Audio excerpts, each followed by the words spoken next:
Hey everybody, session 3, welcome to session 3. Let's quickly review. So, session 1, we established the standard, correct? We talked about showing up prepared, following up properly, know the product, respect the customer, repeat daily. Session 2, we built the plan, the what, the when, the how, the payment range conversation. Acknowledge, respond, pivot. We called that elegant control. Today, we're going to talk about what sits underneath all of that. You can have the standard, but if you don't have authenticity and trust, none of the rest matters. You must build trust and authenticity. People are coming into the dealership maybe for the first time in 35 years. Who knows? I've seen that a lot. 35, 25, 10, 5, doesn't matter. Last year. Anxiety goes up when they're coming in to deal with somebody maybe they don't know. For sure they're going to spend money, so they're anxious about that. They want the best deal. They want to be looked after. You need to be authentic. You need to earn their trust. You need to make them want to buy from you. So that's what we're going to talk about today. And I'm going to use 2 examples of salespeople I've worked with in my career. One, I did not hire. He came with the job. I inherited this guy. And very interesting guy. Very aggressive, very charming, very convincing. And he sold a lot of bikes, I'll give him that. But boy, was there a lot of chaos attached to his deals. The other person I'm going to talk about is someone I did hire, train from start to finish, although it's never ever finished, is it? But trained from fresh, never had sold bikes before.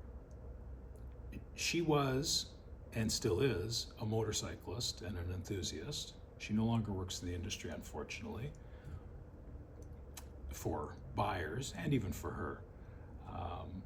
But totally different. Totally different. Let me explain. So the first guy, one of the things that this guy would consistently do is overpromise. And it created so much chaos because in any motorcycle dealership, you have departments that really actually work independently for the most part, but of course together. So parts, service, F&I, they all connect to sales. Merchandise, motor clothes, everything connects to sales, but they run independently as well. So in the context of sales, if somebody's buying, say for example, a used bike, and you tell them, normally you would say to them, folks, great deal, glad you're happy, paperwork's in order, here's how it's going to go now. We have a safety that needs to be performed. That's a mechanical inspection in our shop that meets the government standards, so we can get you your license plates for the bike and your ownership documentation. Our shop is busy, you see the people in here, it's the season. That process may take as many as 3 or 4 days. We'll do our very best to speed it along and push it through the shop, okay? But it needs to be done right and it needs to fit in the schedule. It's just that simple. That's what you say. Oh no, this guy, We'll have it ready for you tomorrow morning. Well, you can't do that. You can't promise something will be done when you don't have any role in getting that done. Because what are you going to do? You've now set a terribly unrealistic expectation in the customer's mind. They're super excited. Oh, and even better, they're going to get their bike tomorrow? No. Tomorrow comes and they find out, oh, no. But whose fault do you think that is? Not this guy's. My service department's my service department. It's not a good way to build trust, dealership trust with the customer. It creates this very heavy-duty friction. So anyway, this guy was always running afoul of service and parts and even F&I. I mean, the licensing and tags, it takes time. So you do not overpromise. You promise within the the realm of possibility, but you set proper expectations. Could be 3 or 4 days. Turns out it's only 2 days, 2.5 days at the end of it. That's great. Customer's happy. This guy just kept doing it, until finally it caught up with him on camera. Here's what happened. The trade was coming in. The customer lived outside of our area and therefore could not bring the bike in for us to inspect at the time of negotiation. This is kind of a normal thing, particularly in Canada. Seasonally for sure, but if I'm not mistaken, this was still, late fall. There wasn't snow, so it could have been arranged to bring the bike in, and should have been. The salesman badgered the sales manager. No, we need to give this guy a number. It's a great bike. I've seen it. It's fantastic. It's, got all these extras. Look at this. And there were extras. There were extras in the photos that were sent. Crash bars, the backrest and rack, custom seat, aftermarket seat, upgraded, expensive, thousands of dollars of extra pieces. Deal gets made. Customer comes in, brings the bike in, expects to get his other new bike that he purchased. It's ready.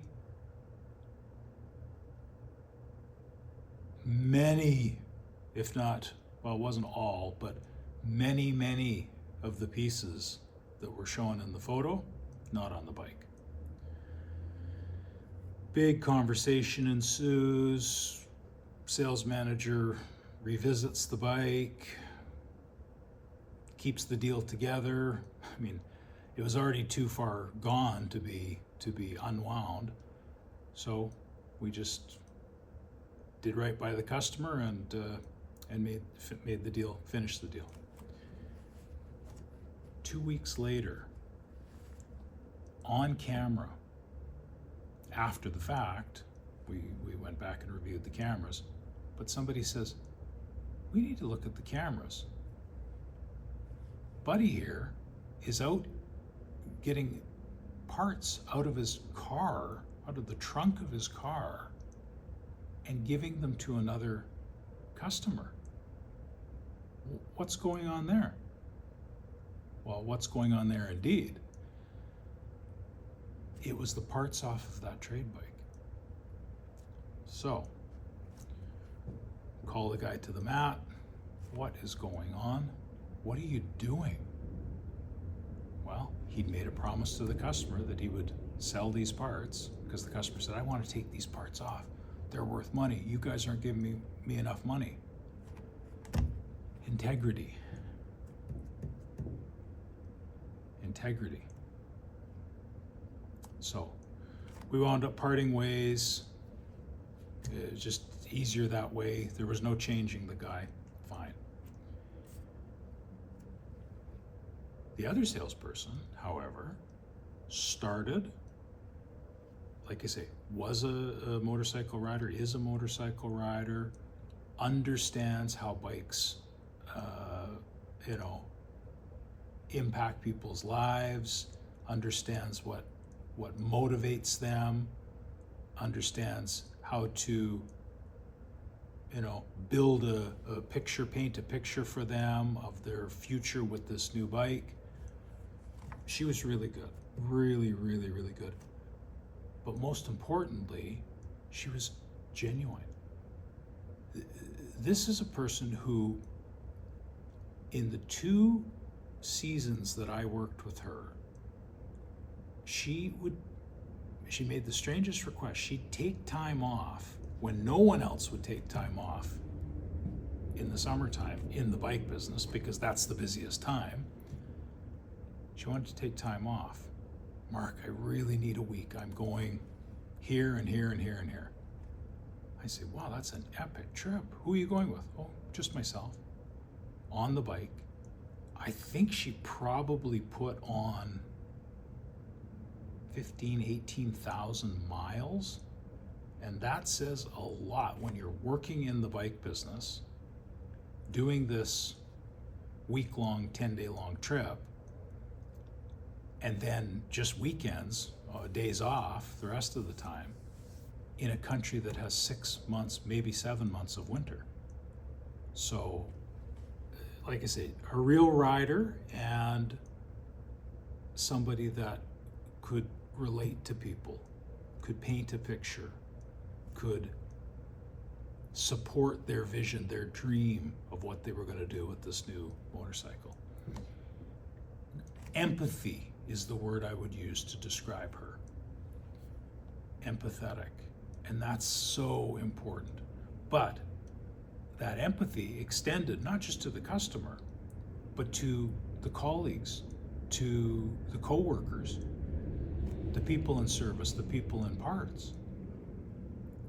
She knew if she was going to make a promise, it had to be a promise that someone else who actually had control over the situation made to her. She trusted them, they trusted her, and she returned with that information to the customer, factual, real, actual, something that she can deliver. So, tale of 2 salespeople. You have to be authentic. You have to be genuine. You have to let the customer understand and realize that you actually care about making this deal with them, for them, and servicing them as customers, as friends. I think I talked about it last time, but I have to mention it again. For anyone who is just new to this industry, you picked a great industry, because if you're selling something, an ideal scenario is a relationship. So think of it as, your barista at your favorite coffee shop, or if you like to have a beer at a pub or a bar, neighborhood bar. What are you actually, you can get beer and just go home. What are you going to the bar for? It's more expensive. Maybe it's loud and, raucous, whatever, maybe that's what you like. But really, you're going because you know some people there, you know the staff, they're friendly, they're happy to see you. And I know people are going to say, oh, but Mark, that's, they're just putting on a show. Yeah, sure, some of them are. Some of them are. Like the first guy. They're putting on a show. But a lot of them aren't. A lot of them also really enjoy their regulars, the people they see, the people they get to know, ask you how your day is, how your week is, what happened when you went on that trip 2 weeks ago, how did it go? That stuff is huge, and that's what keeps people coming back. So I want to leave you with this. Authenticity, integrity, trustworthiness, being genuine, being helpful. These are really, really, really important. I mean, in life, in motorcycle sales, these are really important to grasp, to hold dear, to respect. And if you do that, I have no doubt that you will be successful. So, that'll be a wrap for session 3. We'll see you in 2 weeks for session 4, to be named. You'll see it in the school course, and you'll get that usually 72 hours to 48 hours at the latest before the next class. So we'll see you in 2 weeks. Thanks a lot.